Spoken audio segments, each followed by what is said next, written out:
Now tuning in to Earbud Media. Audio for everyone.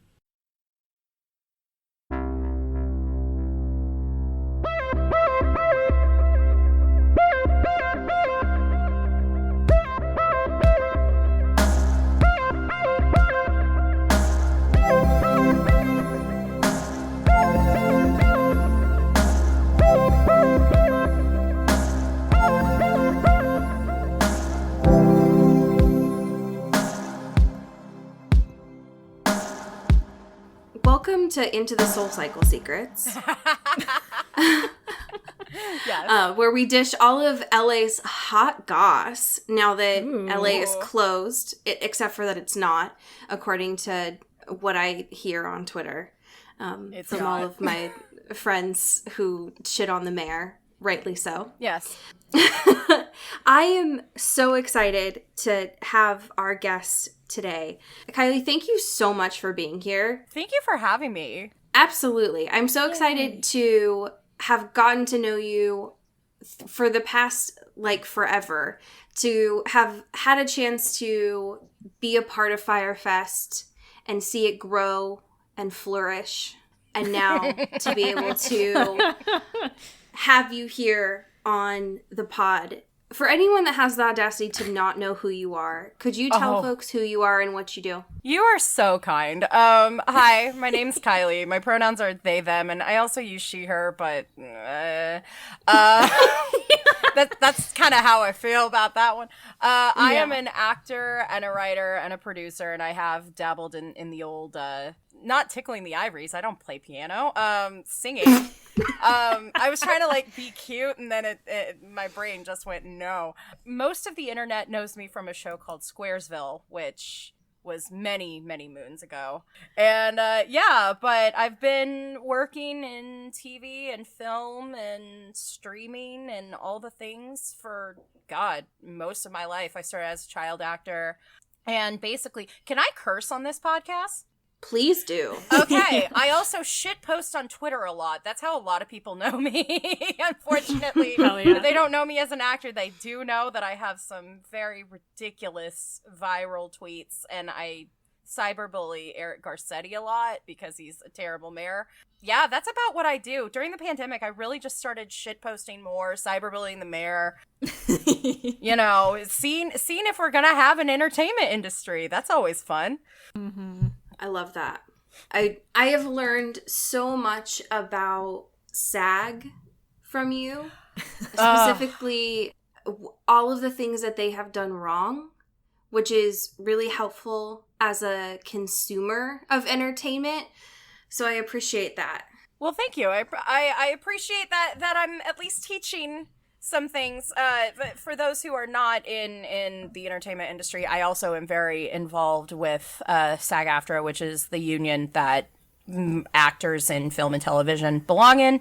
And if you follow me on Twitter, which is at Kylie Sparks, you will see that I yell about the union a lot because they gutted healthcare in the middle of the pandemic, which is really hilarious. And then they also did not freeze dues. And when people did the right thing, like filing for a late, is essentially what they did. They were penalized for doing the right thing by not being allowed to vote on the latest contract. And they shoved a contract through during a pandemic, and that contract is a nightmare and a half, and I can't believe people actually got duped into voting yes for it. Actually, most people in LA I know did not vote for it. So it's an ongoing battle, but I'm going to be polite, and I'm trying to get right with the Lord, and by Lord I mean Lorde. And I'm trying not to shit talk too many people on a podcast all at once, but it's fun times. I mean, you're home. That's kind of all we do here. So yeah, good. Great. I'm so ready. We have to open shit arms. Talk about everyone then. Before we get to the true aim of our discourse for today, which I'm opening the floodgates to this, has been a interesting experience over the past 5 days. We wanted to check in about how you are and what a happy thing you have had happen recently. Okay. Well, checking in. If you know me by now, you know 2020 has been very not great. It's been a very rough year, but one very great thing that happened today is that I got my Kike Hernandez World Series champion Dodger jersey in the mail, and that was awesome. Ooh. I am a sports fanatic. I actually even had a side gig as a baseball writer past couple of years for a small independent magazine that unfortunately no longer exists. But my Dodgers won the World Series, and I had to buy the jersey. You gotta buy the jersey when they win. So, You gotta. you gotta. You absolutely gotta. And so I went on a quick little run. Yeah, me running. And I went on a run and I came back and there was a lovely little package and it was my Kike Hernandez World Series champions jersey. I was very happy about that. And you know, some other good things in the works that I can't really talk about, but you know, that's the entertainment industry. You can always be like, I got good news coming, and then you can't say what it is. But 2021's looking very good, and I'm very happy about that. Amazing. Awesome. Hell yeah. We love that. Cody, how you doing? I am doing well. It's been a minute since I brought a reality TV show into the space. Ooh. That's true. So I got one. Great. There is a show on Amazon Prime. It's called The Pack. And it is an Amazing Race-esque reality show with people and their dogs. Oh, I heard about this. Yeah. Amazon Prime has been doing something buck wild with reality TV lately, which is just throwing a fuck ton of money at random shit just because they have it, because it's Amazon. And Sure. This is no different, because like the amount of production value in this TV show about dogs is astronomical. There's like drone shots, there's slow-mo of any time the dogs are running. It is like, it's insane. And they're also flying all over the world and doing Whoa. Oh my God.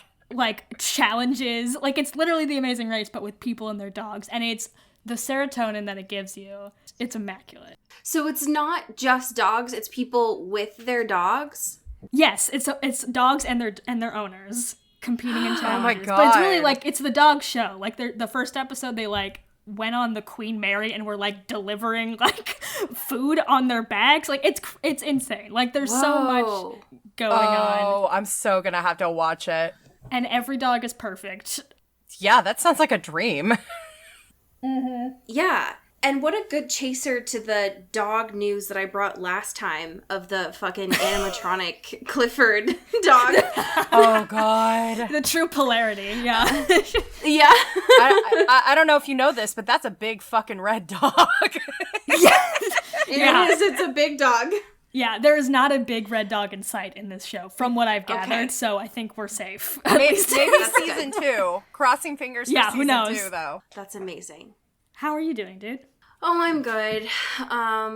I spent the last 4 days not looking at schoolwork, not grading anything, just Fabulous. Yeah. resting, which was very nice. And then, back to my bullshit today. One of the things that I had a cursed resurfaced memory during my quick sabbatical that I thought I would share with the class today. While having a Zoom dinner with friends over Thanksgiving, one of the things that was discussed was back in our childhood, McDonald's used to have those not like outdoor, but outdoor play places. Yeah. If you remember, before they realized that those were just kind of like vomit spots. Oh, yeah. Yeah. And it came to our realization that you could just like buy those play places. And so we found one of those little, what they call play lands on eBay. Okay. God. Including what I deemed a burger jail. And so you can buy the whole thing. And the photograph that I found is all of this playland is in someone's front yard. And including Ronald on a on a bench. Wait, that's in the front yard? I might be the backyard. I don't understand space. No, or time. it does look like a front yard. I am looking at the photo right now. That actually makes it even better. Makes it even better. Just thank you for blessing me with this. Why have decorations? What I will say, the other thing that I wanted to bring this to the space, aside from the really great price of this being $21,000, there are 15 items, folks. Okay. That's a steal, you know? Is that this is, Cody, this is in your neck of the woods. It's in Park Ridge, Illinois. Yeah. And I don't know where that is, but I know that it's nearby. It's actually not that far from me. It's actually geographically, if we're being honest. So, you know, Christmas is coming up. Right, so we're going to start a GoFundMe. I'll pick it up. All in all, it is really, if you really think about it, folks, it is a tiny home, you know? Yeah, it's an investment, you know? And property is really the best investment you can do. Anyways, it's terrifying. The idea of coming home late, you just see Ronald McDonald chilling on a park bench is really scary to me. So that would be incredible. Yeah, I hate it, but also, you know, I love it at the same time. Like, it is that low-key terrifying thing that you're also just like, yeah, I respect it. Yeah. I respect it so much. I agree. And there's something about this photo. It's just old enough that I feel like I've been in this suburb before. There's something about the coloring of this. It feels homey and I hate it. Like, I would drive by that. Like, I'm originally from Tulsa, Oklahoma, which is a pretty big suburb town. It's you know, 1 million people in the metro area. Low key, I would see probably at least one house like that, because let me tell you, for the holidays, they decorate. Yeah. Oh, yeah. I love that. Now, I have been told from a little pug, Kylie, that you have a fascinating Twilight backstory for us. I do. It's called I Know Next to Nothing About Twilight. Because, you know, I am the chaos bi in that I like to go on podcasts where I know next to nothing about the actual subject and talk about other things. I know that Jacob is the werewolf and Robert Pattinson played the vampire guy. And Kristen Stewart was Bella Swan, and there was baseball involved at one point that I know about only because Tessa Netting, who is a friend of mine, and her fiance, Joe Moses, they did a TikTok recreating a scene from Twilight. That is all I know. Oh my gosh. They did. And that's all I know about Twilight. That was not on my radar. I would bargain to say, and Cody, I won't speak for you, but that sounds like you might know more than Cody did 4 years ago. Well, great. I'm maybe I know a little bit more than I actually know. That's perfect. You know, all of our journeys start somewhere. You know, like you have to start somewhere. You can't just know everything off the bat. I mean, it's true. That's true. It's like riding a bike without training wheels. You're gonna fall over. But here's what I do know. Kristen Stewart was in Twilight, and she is queer, and she is a queer lead in a queer holiday movie, and I am queer and non-binary, and I love the holidays. So there's that connection. Yeah. And I can see the red string now. Yeah, I mean, it's all coming together. It's like a 6 degrees of Kevin Bacon situation here that we're trying to make work, but yeah, so that's my Twilight backstory, is that I know next to nothing. I love that. That's okay.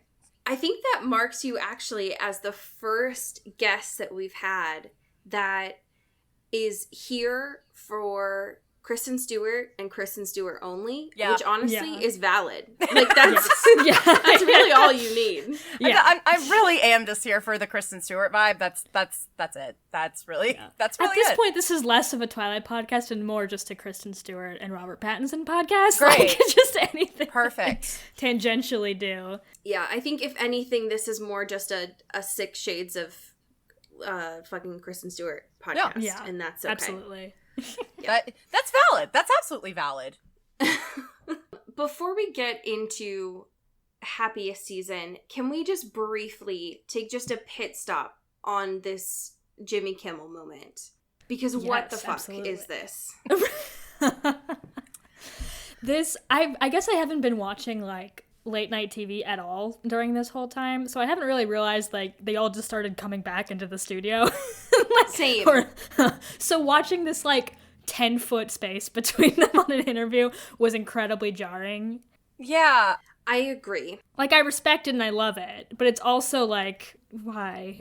This is so much. Yeah, and it's just, I saw a little bit of it. I will say, I wish K-Stu was doing Hot Ones for this movie instead of, because she did it for Charlie's Angels, and I wish she was doing that because she was so chill and comfortable on that, and, like, she is very much not a fan of talking about herself, as she has mentioned before. Yes. And, like, when she was talking about, like, cooking in quarantine, which I saw, I was like, oh, you just want to go home. I get it. Can we talk about how good that food looked, though? It did. Oh, yeah. Oh, it did. God. Oh, to be served a meal by Kristen Stewart. Yeah. Honestly, low-key, when this is all over, if she wants to do, like, a pop-up dinner party situation, I would absolutely pay Earth dollars to be part of that. Absolutely. And she was so excited to talk about those dragon plates. It was adorable. Yeah. It was really cute. I think low-key, she's, like, a nerd. She is a nerd. She's gotta be a nerd, but, like, she's just very, like, low-key and chill about it. But, like, anybody who gets excited to talk about dragons, because I also get excited to talk about dragons, is definitely a nerd. I agree.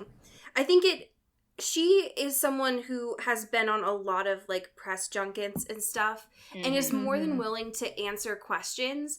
What this interview reminded me of is that she responds a lot to a quality of a question, and Jimmy Kimmel in this moment was not asking open-ended questions. Yeah. He was asking a lot of closed-ended questions, which is why her responses were like that. Yeah, just like super cut and dry, yes, no kind of stuff, which is not a good interview tactic. No, it's not. Yeah. It is funny, too, because most of the comments are like, she looks so much more comfortable, which is, like, I mean, I guess valid in terms of, like, where we started in terms of the K-Stu public image journey, but, like, this is still, like, not ideal. Like, it doesn't seem like the most relaxed she's ever looked by a long shot. And also to give I'll say this as somebody who has had media training and has had to do all that stuff. It gets tiring when you're doing junkets and you're talking about yourself and everything. And I fully get when she's just like, I don't want to talk. Let me promote the movie. I will be here.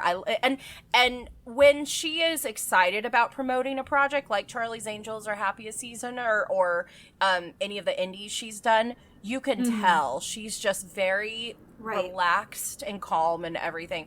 And I respect, like, not to go back to Hot Ones again, but I was rewatching her Hot Ones episode last night, and she was very laid back, and she was also talking to Sean Evans and was just like, you're a very good interviewer. Like, your questions are great. You do a lot of great research. And I think when Kristen was allowed to be herself, like, through the media training, that's when she's really, like, everybody's like, oh, yeah, she looks comfortable. I was like, yeah, because she probably told her team, look, if you want me to promote this movie, I need to be myself. Right, exactly. Yeah. He is one of the most prepared, thorough people I've ever seen on TV. Yeah, I would 100% and I guess, agree. Like, on the internet. It is astounding, and I know that he probably he has to have a team of researchers as well, but the kind of stuff that he digs up, because it's not just her, I've seen it happen with other people too, where they're like, where did you find this? Yeah. It's amazing. He will, like, do the deep dives on the Instagram stuff and, like, find random things that everybody's just, like, while they're sweating because they're, like, eating, like, thousands of levels of Scoville units in hot sauce. Like, they're just like, how did you find this? The thing that I think, in contrast to of watching this interview with Jimmy Kimmel, watching the response of Keisu in Hot Ones versus in this clip from Jimmy Kimmel, it was wild because he asks her in the Kimmel section to be like, okay, now who's your favorite from the cast? And that just doesn't feel appropriate, especially with someone like Kristen. And so it just felt, it changed the vibe, and the vibe was already awkward to me. And I don't know. I didn't like it. No, I think that's very fair and very valid. It was uncomfy. I mean, there was a couple of funny moments. She liked talking about her food. She made that little quip about being queer, which I love. And it was cute to hear her talk about, you know, how much she loves Princess Di. Mm-hmm. But it was kind of off. So yeah, totally. And talking about Happiest Season, here on the show, we have been talking about this film for, God, Cody, like 2 years now? Yeah. Okay, because I had to look this up, but I think TriStar, like, acquired the rights for Happiest Season, I want to say in early 2018. I want to say we've been talking about this film for over 2 years now. Yeah. And I was convinced that we would never see this movie actually come out. Mm-hmm. And here we are. And here we are. We came out on the other side. It is actually done. I know that it is actually out in cinema in other places. I wish that it was here in cinema and here with us, but thank you to Hulu for actually having it out for us to be able to view. Because, my God, if it was one of those things where they were going to, like, hold it until we could put it in cinemas, I would riot. I would be so mad. Yeah. Honestly, streets. we had to do that once with a holiday movie with, like, groundbreaking representation this year. West Side Story is going to have a trans non-binary person play anybody's. And now it's, you know, pushed a full year. So I'm at least glad that Hulu bought it from Sony, because Sony was going to release it, and then, you know, the virus happened. Thank you, Hulu. Your interface is really confusing sometimes, but, like, God bless you, you know? Yeah. I just want my watch list to have, like, the shows that I want to watch. For real. I just want to watch the shows that I want to watch. That's my only complaint about the Hulu interface. Yeah. Hey, Mr. Hulu, if you're listening, we have some suggestions. Yes, Mr. Hulu, can we get you on the phone, please? Yeah, while you're listening to this, Hulu, we have a couple of suggestions for you, actually. There are so many thoughts. I feel like there has been a cacophony on Twitter for like 5 days now. I would love to hear your thoughts, especially because, Cody, we haven't talked about this movie, so I have no idea how you feel about this. Oh, I'm ready. Happiest Season, how do you both feel? How does this movie make you feel? It's so nice. It was lovely. Yeah. Being on the internet with this movie, not nice. Wouldn't recommend, actually. I know friends that are not on Twitter, and I've had very productive conversations about it with, and they have no idea that the internet is just on fire with bad take after bad take after another. It was lovely. I watched it with my partner. It was very gay. We had a great time. I love everyone in this movie. Aubrey Plaza especially. Yes. But also, like, Mary Holland, who's Jane, is, like, amazing. I'm obsessed with her. I want a whole mini-series just of her. And she co-wrote the movie, so she's amazing. Great. Yeah, I'm a big fan. Fucking Dan Levy, like, everything in this was just delightful. Holiday content, and it's gay. I had a great time. Yeah, this is not hashtag sponsored or hashtag ad. I just got invited to the drive-in premiere. They had a drive-in premiere in LA at Calamigos Ranch through Outfest and Hulu, and I got to see it about 3 days before it dropped. And I loved it, and I loved it on first watch, and then I watched it the second time, and the discourse is exhausting. There are some very valid critiques. Yes. Which we will get into, and I don't want to dismiss that. I loved it, and I absolutely I try not to ship people, because as an actor and a creative, it's always weird, like that kind of like when you're working something. But I was just like, I wanted Abby and Riley to get together in the end. Spoiler if you haven't watched it. But I truly loved it. I thought it was a great film, and for it being the first studio queer femme lesbian holiday movie. Right.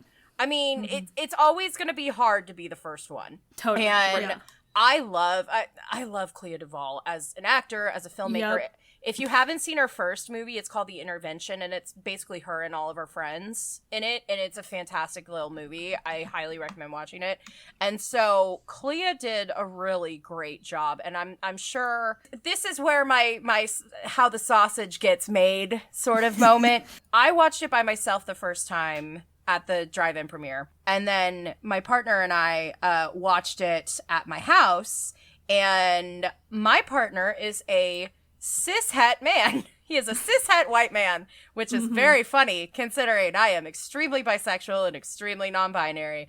And we were talking, and like, as from a filmmaker standpoint, we definitely saw that there had to be just some ridiculous notes call, which if you don't know what a notes call is, it's basically when writers write something, you have a notes call with the studio, the network, the producers, etc. They give you notes on what you wrote. So one of the things that I have kind of said in the discourse is that I would love to see what the original script looked like and how it turned into the final product. Because I think a lot of the valid critiques that have been going on this film, I think might have been resolved in earlier drafts, but, you know, like, and this is not to, like, shit on studios and networks and everything. This is not, I'm not doing that at all, but there are just creative aspects of movies that are out of our control when you're creative. And I also have to say this, there were a lot of parts in that movie that the discourse was exhausting because I've seen that play out in real time. Yeah. And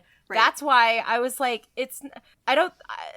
there are, like I said, there are many valid critiques, but I think everybody just wants to pick apart something for the sake of picking it apart, because that's what we do now. Yeah. Right. But I loved it. I will be watching it again probably this week because it has joined my holiday movie rotation. So I'm gonna be watching it again with White Christmas and A Very Merry Christmas and you know, all the things that I all watched. The classics. All the classics you watch during the holidays. It's joined that, and it's a very lovely movie, and it's very gay. That's what I love, is that it's extremely gay. And yet the straights love it too.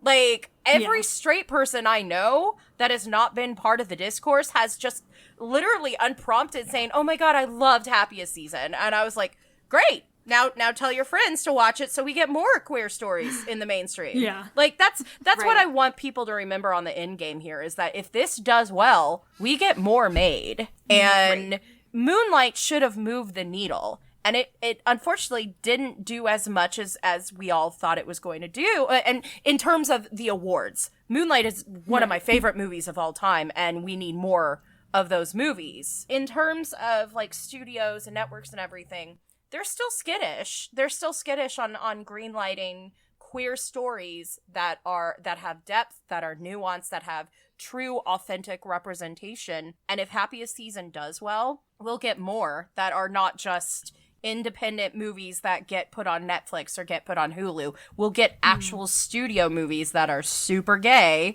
and they get to be put in theaters. So I just hope everybody has that kind of eye on the prize on that. Right. So yes, I think that being the first of something there's no way that it's going to live up to the expectations of every group. And I think that what I have observed from my corner of the internet is that there were a lot of expectations put on this movie, and it will naturally fail with that amount of expectations. Right. There are a couple of things that I observed with this one. I also really enjoyed this movie. I also really liked Jane's character, Mary Holland's character. I observed her as being on the spectrum. And I don't know if that was just, like, me and what I know about neurodiverse people, but she came off to me as like being autistic. Yeah. And I don't know.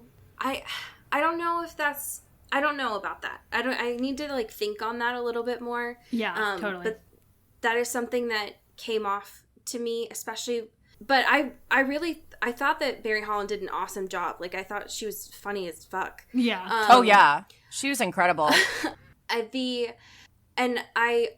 Obviously Aubrey Plaza was fucking gorgeous, and Keisu bless. made a lot of like lip movements, and when she puts her hands on walls, it's unfortunate for me. When she wears a blazer with no shirt underneath at a Christmas party. You can obviously tell she packed her bag expecting to be a lesbian, and that is unfortunate. Yeah. Because she did not look straight. No. Well, and what's so funny about some of the discourse where, like, people were like, wait, Harper's family didn't realize Abby was a lesbian and, like, everything. I'm like, oh, no, I know many cishet girls who dress like that. And that's so, like, I just thought that discourse was really kind of silly because I'm like, no, definitely big lesbian energy radiating. Yeah. But also, I know a lot of straight girls who dress like that too. Literally took a photo of Kristen Stewart and Aubrey Plaza in their get-ups for the Christmas Eve party. And I believe on the Kristen Stewart one, I said, this is my gender, my sexuality, and my ideal aesthetic. And all of the K-Stu stands came into my mentions and said, yes, it is. I was like, okay, thank you. I'm glad we're all in agreement. Great. Yeah. This movie hurts a lot. I love a sad movie in general. Mm-hmm. All of my favorite movies are sad. This movie in particular hurt a lot. I also watched this with my partner who is cis and heterosexual and who kept looking at me this whole time because I am also not out to my family. And he was like, interesting. And so this movie particularly hurt a lot just because I related. I feel like I'm a little bit more emotionally put together than Harper's character is. But I definitely felt this. And so I think that I got a lot of people's criticisms of, I don't know, I feel like it is understandable to be a multi-dimensional person and understand that it's not fair, some of the things that Harper did to Abby, but also to understand that Harper lived a life of trauma and that the home that she had is not okay. And so I think that understanding that people are complex is important with viewing this. And also, I would rather watch a movie that is autobiographical rather than having it watered down to be inauthentic, I think. Right. I agree 100%. I think like a main problem with why this sort of cannonballed into just like nightmare fuel over the last few days is like, and I think it's also something that's perpetuated by like straight audiences of queer media, where it's like they've come to associate the coming out story with a trope rather than just like a real lived human experience that is worthy of exploration and fictionalization, right? And so people associate that real human thing that they don't experience as like, oh, I've heard this story before, I'm bored of it, this is lame, whatever. And then it just like trivializes it or makes it like seem like it's not like a worthy story of being told or whatever. And because of that, the way we frame coming out stories, it's hard to like depict that and not like have the casting of Harper or like have her character be seen as some sort of villain for not being like where the audience wants her to be in her journey, right? It's just like the framing of it's always like she's against everything else, whether it's by her own volition or just like because of the circumstances she's in. It's like inherently putting this like divider, which is like easy to audiences to associate with, like, that's not what we expect you and that's not what we want from you and like that's bad, so what the fuck, you're not worthy of having this complex moral dilemma or whatever. And it's just frustrating. No, it's 100% frustrating, and I think that's been my personal, how do I phrase this without sounding like a complete asshole? My personal issue with a lot of the discourse, and like I said, there have been some extremely valid critiques in terms of, you know, the whiteness of this movie, the toxicity against Harper and Abby, and those are extremely valid critiques, and I'm not going to take away. But I want to know, when everybody is like talking about Harper's coming out and how she, you know, was saying she, you know, Sloane's lying and all that stuff. Everybody that has been critiquing that, did they have the coming out story that was grapevine wonderful, where they could just come out and go like, and I have friends who their coming out was very uneventful. My person, I gotta be real honest, my mom and I have kind of skirted past the conversation. She sees my shit on the internet and she's cool with it, and we don't have to have that conversation. But I wasn't out to my dad, and my dad died unexpectedly this past summer, and I never had that conversation, but he knew. But like the rest of, I have been very fortunate and privileged to have an experience where, you know, my support systems have been very cool, but I know friends of mine who have had the utmost trauma and the utmost awful experiences coming out. And I think what people forget is that whole speech that Dan Levy's character does with Abby in the parking lot. That is what has really gotten to me about that discourse, is that, like, did people just, like, fast forward through that speech of, like, like, just Dan Levy going, yeah, no, it's traumatic, and, like, you know, her experience is not my experience, and it's not your experience, and this is all different things. I think we can hold space for both the idea of, well, maybe this movie didn't resonate with you, maybe, you know, there are very valid critiques and everything, but also, for a lot of people, like, if you go into I made a TikTok about this, actually. If you go into the Happiest Season Instagram account, countless people have shown this movie to their families and have come out, and it went well because of it. So I think we can hold space for both extremely valid critiques and the fact that maybe this isn't about you personally, person who watches this and says, oh, this didn't resonate with me. For somebody, this might have just changed their life, and they felt like they were able to come out to their family for the first time. Right.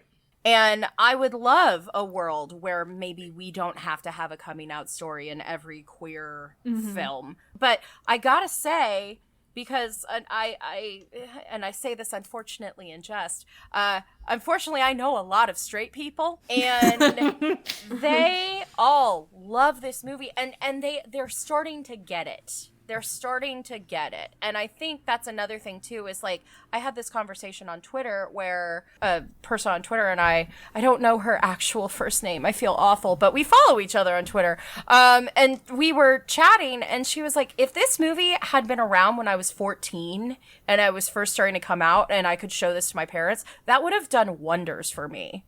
And I think that's what people keep forgetting, is that, and I'm a very big person on representation in the media, and that's one reason why I chose to come out publicly, was that I kept playing queer characters and I was still in the closet, and it felt like a disservice. That, you know, I have this platform, why am I not being who I am? And I'm very big on representation in media, both as actor and, you know, in the stories that we also get to tell. And I think once we get to a point where the straights really do get it, and movies like this do well, we will get to see more of the queer experience in the mainstream. And unfortunately, that has to do with numbers. That has to do with how popular things are. You know, before the pandemic, it was all about box office numbers, or you know, and Netflix is and even though it's on Hulu, Hulu is very similar to Netflix in that they are very secretive about their streaming numbers. So you know, you're looking at how it's doing via streaming, how it's doing via box office, how it's doing even on the awards circuit, although as we've seen with several like Emmy award winning shows, that might not move the needle in terms of direction of representation. So I finally just had to like step out of the discourse, because I was just like, because there are also certain things that you can't say on Twitter that, like, for people who are in the entertainment industry watching this movie, and we know how things get made, you can't just, like, expose how the sausage gets made, because that's, you know, there's just things that you don't say and things that you don't talk about. And so it's one of those where I just keep telling people, if you watch this movie, it might not resonate with you, but it may resonate with somebody else. And if it does, well, we will. I would love to see. I have a pilot I'm trying to shop around right now where it is just being queer and doing adventures, and you're already out and you've been out for a while and you're dealing with that ex that is coming back, and you know the shit that happens when you're queer, basically. like and I'm not talking like baby gay. I'm talking like I'm sitting in a bar with my friends, you know, and we've been out and we've all hooked up with each other, and I'm just like, okay, anybody want to go, like, see a Dodgers game? Like, shit like that. Like, I would love to see that in the mainstream that's not just, like, the L word. And I love the L word. Yeah. But, like, it's stuff like that. And so I really hope this movie does well, even with the discourse. I agree. I think that the more that these kinds of, the more that attention that this gets, the more that we'll be able to see just more queer movies. Like, I would love to be able to, even, I know that a lot of people are talking about a sequel for this, but even just more, like, queer holiday movies. Yes. Like, I would love to be able to see some of the, like, Christmas hijinks that they had of this. Yeah. Like, give me more of the, like, at the start of this movie when they're just up on the rooftop. Like, give me more of those hijinks. I love that. The ice skating race, that was just good, wholesome fun. That was wonderful. Yeah. That was wonderful. I want a prequel of just, like, Riley. And, like... Yeah. Oh, my God. I would love to see a prequel of Riley and Harper and see how, like... And not to, like, have, like, a whole traumatic experience of, like, what happened to Riley and Harper, but, like, just see Riley as Riley. Like, do a spinoff of that. I honestly would love to just watch Aubrey Plaza do anything. So yes. I'm very fine with that. And also, I mean, with the sequel, at the end credits, when they do all of the, you know, the Instagram account stuff, you see from the Pride Parade, Clea, like, having Riley, you know, an arm around Riley at the Pride Parade, and, like, that's a great Easter egg to start the sequel of who is Riley's new girlfriend. Yeah. Like, I mean, basically it writes itself right there. Like, I'd love to see something like that in the sequel. I would die to see that. What I would give. Great. Because Clea's still acting. She didn't, like, quit acting. She was on Handmaid's Tale. Give me that. I want that. And I would like to be in it. Can I just, like, hi. I have a pitch for a sequel. Yes. Harper and Abby come back. They're engaged, so they come back a year for the next Christmas. And Riley is still single. And because of the fact that we know Abby has a PhD in art history, which they don't mention. It's fucking criminal. And because they have this, like, annual Christmas party that Riley goes to, Abby decides to invite a friend to this Christmas Eve party, aside from John, because obviously. Yeah. And when they invite this friend, it's starting to snow, and they eventually get snowed in. But before they get snowed in, her colleague from the art history department shows up, and it is the one, the only Janelle Monáe. Stop. No, you can't. Stop. That's good. And they get snowed in. Oh, that's good though. That's real good. I would pay a lot of Earth dollars to see that in a theater. I think I would even go to a theater, and I'm high risk. I would just, like, mask up and I would hazmat up, and I'd just go, all right, let's watch this. Anything for Janelle. It's truly. And now it is Harper and Abby and the whole family trying to set up Riley and Janelle. So, Clea Duvall, if you're listening to this, like, this is your writer's room for the second Happiest Anyway, our season. email is open. Yeah. Links in bios. Yes. You know. Get in touch. Yeah, just hit us up. I'll punch up your script. It's fine. It's totally fine. my services are on my website. And I'll be in it too. I'm graciously offering to be in it. Like, I don't have to audition. Yeah, I don't need to be in it, but I'll happily like shake the snow outside the windows. Yeah. Oh yeah. And I'll tutor the kids on set. Oh yeah. Those twins are so cute. I love yeah. They twins. were. I love that twins. they were just chilling underneath the tree. Like, Yeah. what? Yeah. Like, this is where we hang out. Yeah. Why are you invading our spot? Yeah. Also, Allison Brie in this movie, Oh She's my so god. good. truly unreal. Like, I've never been so scared and so turned on by a person in my life. Same. She's also a lovely person in real life. She's very cool. I've met her at Soul Cycle. It all comes back. It all comes full circle.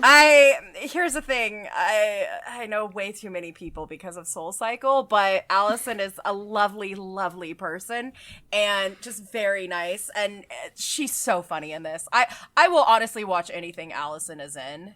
Like, Yeah. Glow is one of my favorite TV shows, and they got yeah. done dirty. I will say that. They got done dirty. I hope Yep. they can...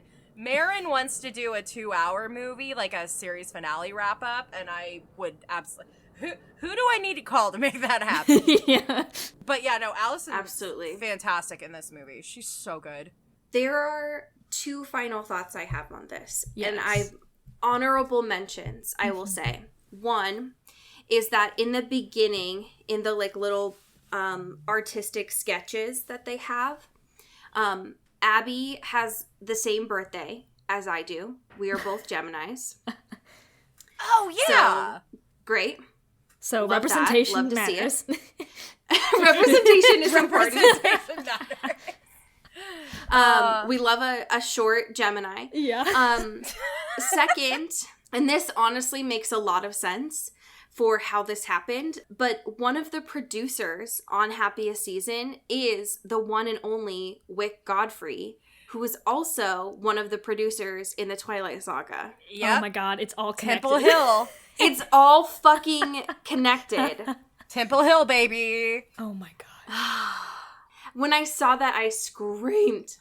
Speaking of things that we love, we have a few patrons to say how much we love and adore, too. Hell yeah. Cody, would you like to start? Absolutely. Shout out Althea Johnson. Pew, pew, Pew, pew. Thank you to Mallory Hardwick. Yeah. Pew, pew, pew. Shout out Katie Black. Pew, pew, Ooh. pew, pew. Thank you to Kylie Minty. Ow, yeah. Yeah. Great name. Great name. Shout out Elizabeth James. Pew, pew, pew, Ooh, pew. ooh. Thank you to Jess Love. Boing, boing, boing. Thank you, Alex Dornan. Pew, pew, pew. Thank you to Carrie Goldberg. Yeah. Shout out Mickey Meyer. Woo! Pew, pew. Thank you, Zoe Steele. Boing, boing, boing. Thank Bow, you, bow, bow. Rebecca Cullen. Pew, pew, pew. Boing, Thank boing. you, Amy Taylor. Boing, boing, boing. Bow, bow, bow. Shout out Molt Gray. Mo. Thank you to our unofficial intern, Taylor Brown. Yes. Town. Yes. Lautner. Yes. Shout out Danae Swan. Ooh. Pew, pew, pew. Thank you to my mom, Kelly Beck, Boing, boing, boing. Yeah.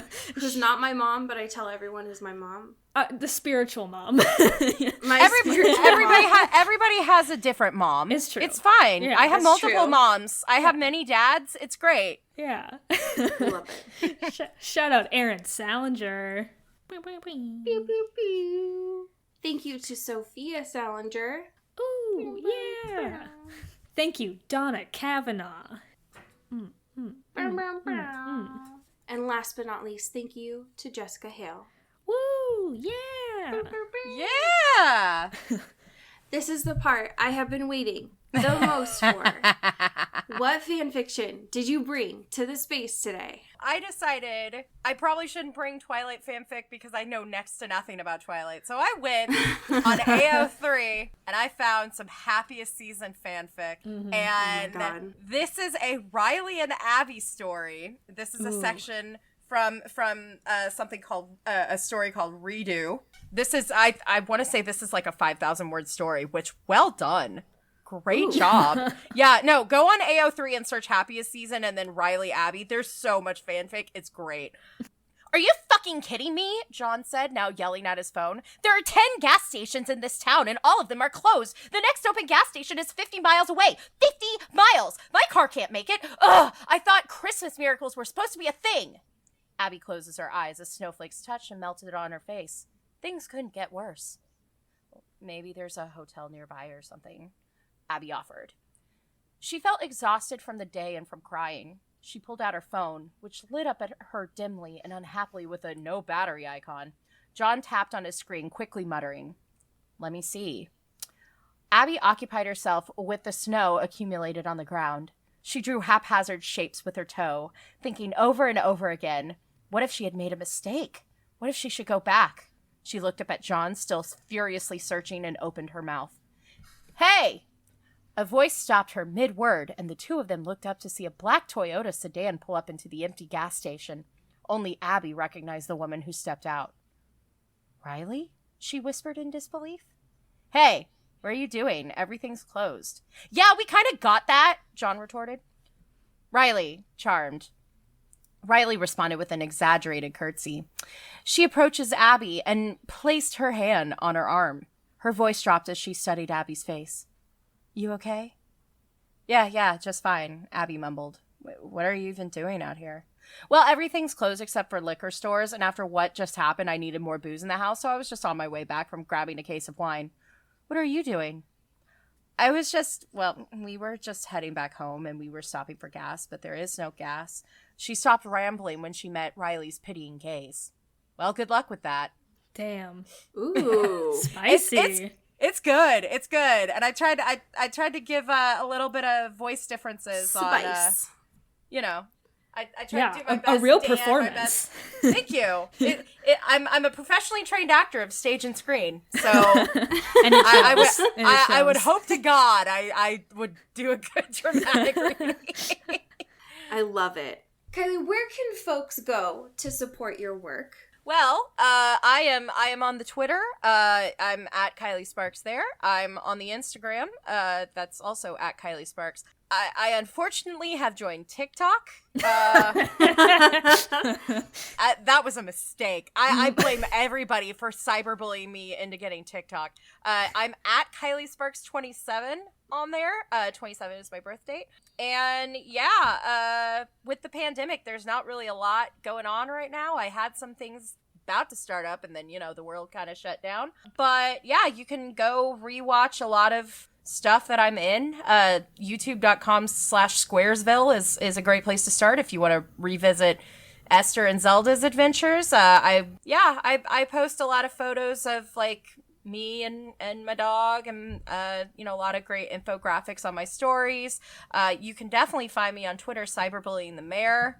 And yeah, that's about it. Hopefully in 2021 I actually have some things that people can actually go support instead of just following me on the socials. I love that. Hell yeah. It has been an absolute blast having you on the pod. Please consider this an open door to always join us on here anytime. Well, thank you for having me, and I'm sure I will be back soon. You can't get rid of me now. Absolutely. You open the Pandora's box, you can't get rid of me now. Yeah. So yeah, we opened that Soul Cycles box. God damn it. Oh no. Oh.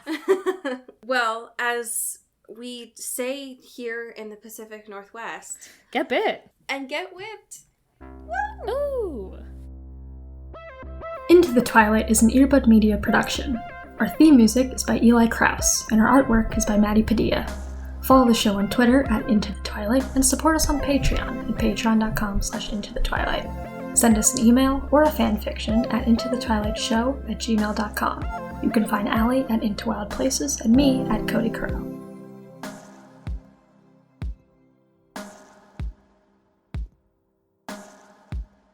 You've been listening to Earbud Media Production.